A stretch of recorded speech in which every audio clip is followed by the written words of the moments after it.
And welcome to the Accendo Traders Group. This is our weekend wrap-up trading plan for January 9th, 2010. Happy New Year to everybody. Our website is blog.accendotraders.com, where we put together effective video technical analysis trading plans on a daily basis. That's right, trading plans. What do? They keep us abreast of what's coming out of the market that affects our open positions. And as we scan for new positions, we want to make sure we know what can affect our trades. Also allows us to stay focused and disciplined, which allows us to spend time with our family. So the week that was, well, all three major indices ended up for the week, and we are up for the year. Woohoo! New year got started off with a strong note. We made fresh 52-week highs on the S&P, and we had 5 straight up days. Now that's a little skewed because some of them were just basically up for a fraction. And the interesting thing is that we really didn't have any buying catalysts, especially for the Monday jump off, but except for the fact that the traders have returned back to the market.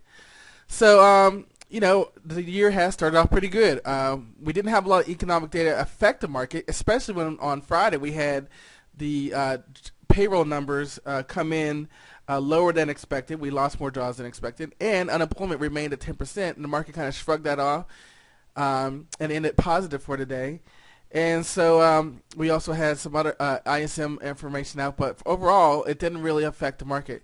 So what do we have next week? You guys know I'm always talking about catalysts, and next week we have some fourth quarter earnings with Alcoa kicking off next week. So we definitely should see some movement in the market as the sentiment is conveyed by what we see in some of the earnings. We also have Fed Base Book next week. And I think that certainly could have a little impact. Retail sales could have a little impact. But most importantly, I'm looking forward at J.P. Morgan on Friday, Intel on Thursday, Alcoa on Tuesday. That's really, I think, should be stating the sentiment for some of the traders next week. I do want to point out one new thing that we're going to be doing for 2010. Most of you know that I started off with stocks and options, and even though I'm really focusing as far as investing for myself on futures on a day-to-day basis, I still have several investments in stocks. And so what I'm doing is on Facebook, and my name is Michael Glass. That's where I have all my Accendo Trader stuff as myself, Michael Glass on Facebook. And they have the Kaching Investing IQ app. And what I'm going to be doing is if you want to follow me, view my portfolio here, also updates on Twitter for 2010 on what I'm investing, start off with X amount of dollars. And one of the cool things about Kaching is if they have what are called geniuses here, find a genius. You click on that, you find people, you can see how well they're doing for the year, and then you can open that account and have it traded exactly like that genius. It's a pretty cool app, pretty cool website, Kaching. So that's one of the new things we'll be doing for 2010. So for our stock folks, check me out, see what we're investing. And as I said, if you like the strategies, you can open an account and they'll trade it exactly like the genius of your choice. So here we are looking at our internals for the week, and what we can basically see is a couple things. We did kind of have a bullish breath for the entire week. When we look at our nicey breath here, we even had 0.8 on Monday. We did have a little hiccup on the NASDAQ breath where we had a little negative breath there on Wednesday. Our volume, we're glad to see the volume return. Another good thing is we see the put-call ratio was bullish all week. Anything above 0.7 is bullish, which is why Friday's date is not green because it was below 0.7, but it's still an up number. What's interesting is the trend. A lot of people don't believe in the trend anymore, but the trend did pull up negative on Friday. But it's just nice to see volume back. We still have stocks making new highs. Look how our numbers jumped from last week, 200, 300 to 500, 600. So it's really nice to see the volume return this week. Looking at our market breadth indicator on our charts, we can kind of see that we're in the middle of the range, closer to the top than the bottom. But overall, it's certainly good to see our nice uptrend since March, and that we did break above our 500 highs. We'll look at more of that in the dailies. But our internal breadth indicator is really not giving us a direction. Let's look at the ES also. and we see basically same thing in the middle of the range and sort of a leveling off. But again, we do have a breakout with this week as the leveling off, and we have broken above the highs. All right, so now as we get into our shorter term view of the Dow Jones futures, you can see this 512 wick level that we kind of broke above. It's basically where we closed on our Monday chart here.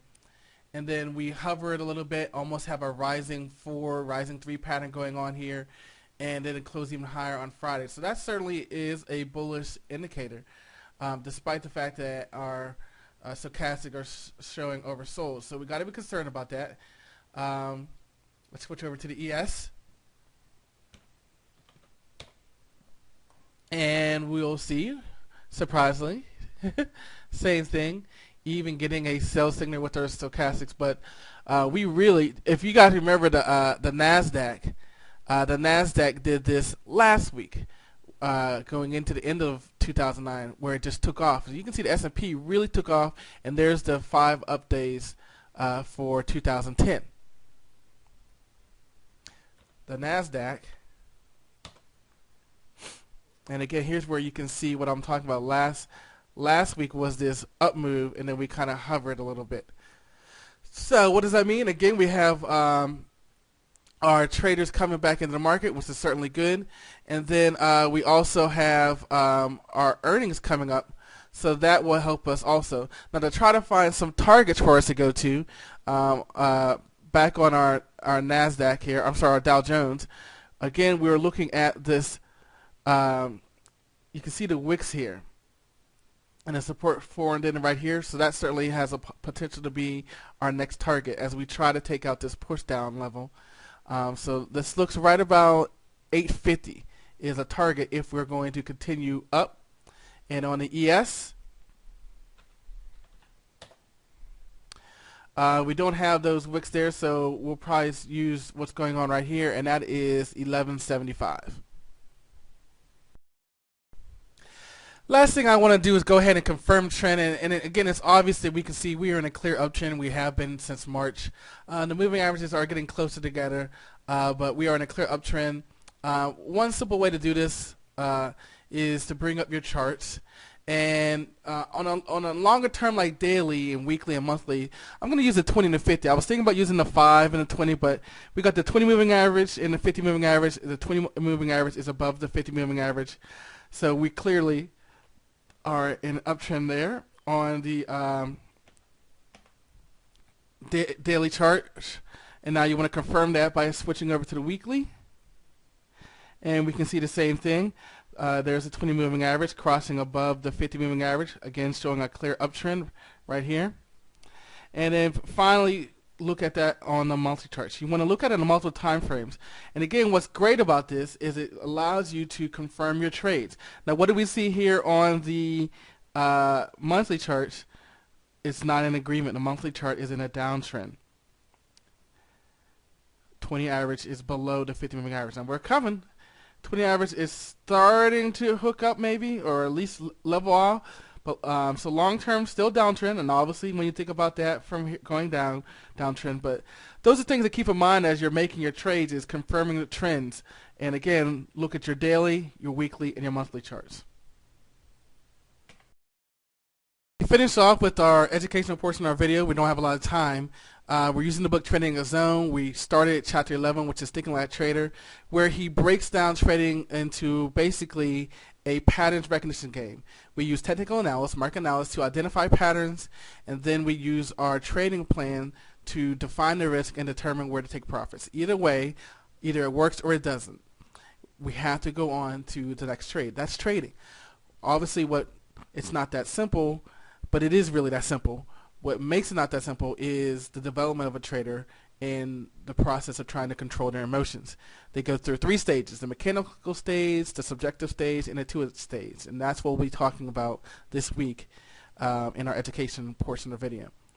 So our partners, you guys know, Live Professional Trading Advice, $10 for a 10-day trial for $30. Please hit me up, and if you're in the room, let me know that you're there, so that and I'll give you my personal email so that we can communicate. So I want to know if you're there.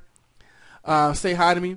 Futures Brokers, $300 E-mini margin accounts, great charting platform, and we have a futures trading plan to help jumpstart your trading.